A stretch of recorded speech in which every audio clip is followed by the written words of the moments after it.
នាវាទេសចរខ្នាតធំមួយគ្រឿងចូលចតក្រុងព្រះសីហនុ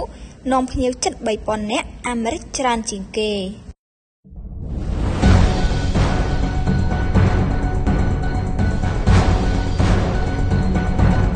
នៅវេលាម៉ោង 7:00 នាទីថ្ងៃច័ន្ទទី29 ខែធ្នូនេះមាននាវាទេសចរឈ្មោះ Diamond Princess សញ្ជាតិ Bermuda បានចូលចតនៅកំពង់ផែស្វយ័តក្រុងព្រះសីហនុកំពុងទស្សនាប្រទេសកម្ពុជារយៈពេល1ថ្ងៃបន្ទាប់ពីចេញដំណើរមកពីប្រទេសវៀតណាមកំពង់ផែស្វយ័តក្រុងព្រះសីហនុបានឲ្យដឹងថានាវាទេសចរនេះមាននាវិកសរុបចំនួន 1059 នាក់ស្រី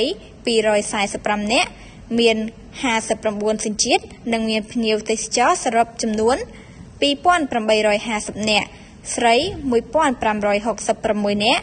មាន52សញ្ជាតិចំនួនសញ្ជាតិដែលមានភ្ញៀវច្រើនជាងគេគឺសហរដ្ឋអាមេរិក797នាក់និងអូស្ត្រាលី824នាក់បើតាមប្រភពខាងលើនាវាទេសចរនេះនឹងចាក់ចេញទៅប្រទេសថៃនៅវេលាម៉ោង 16:00 នាទីនៅថ្ងៃដដែល